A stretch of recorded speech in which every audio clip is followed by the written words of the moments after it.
Katigorah circle officer doctor Robert টুলুরের প্রদান করা এক এজাহারের ভিত্তিতে সোমবার শিলচরে আটক করা হয়েছিল কাটিগড়ার বহু চর্চিত অ্যাসিস্ট্যান্ট সেটেলমেন্ট অফিসের দুই অভিযুক্ত পাটোয়ারি ও কানুনগো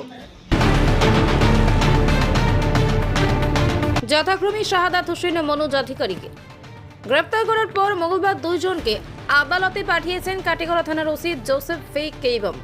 সোমবার দুজনকেই প্রথমে শিলচর সদর পুলিশ জেলা প্রশাসনের সদর কার্যালয় থেকে সদর থানায় নিয়ে যায়।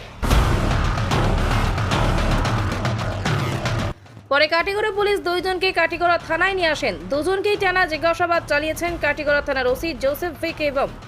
ওসি জোসেফ ফে কেইবম জানান, তাদের দুজনকে প্রিভেনশন অফ কারাপশন অ্যাক্ট 7 এবং 8 ধারায় তাদের গ্রেফতার করা হয়েছে। এতে কম করেও 10 বছর পর্যন্ত হাজতবাস হতে পারে বলে জানান ওসি।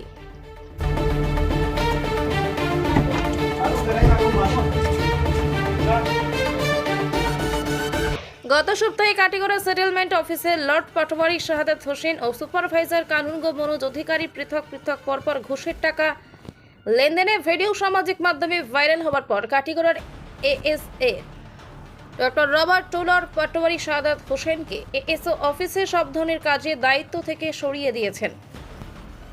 তারপর গত সপ্তাহের বৃহস্পতিবার প্রকাশ পেয়েছিল সুপারভাইজার কানুনগো মনোজ অধিকারীর ঘুষের টাকা গ্রহণের ভিডিও। পরে শনিবারই দুজনকে শিলচর সদর কার্যালয়ে ডেকে নেন কাছাড়ের জেলা আয়ুক্ত। এই খবর জানিয়েছিলেন এএসও ডক্টর রবার্ট টুলুর। সোমবার Katigora ASO doctor Robert Tulur কাছাড়ের জেলা আয়ুক্ত রোহন কুমার ঝার নির্দেশে কাটিগড়া থানায় পাটোয়ারি শাহাদাত হোসেন ও সুপারভাইজার কানুনগো মনোজ অধিকারীকে অভিযুক্ত করে মামলা প্রদান করেন। এজাহার পেয়ে কাটিগড়া থানায় 72/2024 নং মামলা নথিভুক্ত করা হয়েছে। সেই মামলার পরিপ্রেক্ষিতে শিলচর সদর থানার পুলিশ দুইজনকে সদর কার্যালয় থেকে আটক করে শিলচর সদর থানায় নিয়ে যায়। পরে কাটিগড়া থানার এএসআই আয়ুব আলী বড়ভূঁইয়া দলবল নিয়ে দুইজনকে সদর থানা থেকে কাটিগড়া থানায় নিয়ে আসেন। পরে মঙ্গলবার দুজনকে শিলচর আদালতে পাঠিয়েছেন কাটিগড়া থানার ওসি জোসেফ ফে কেইবম।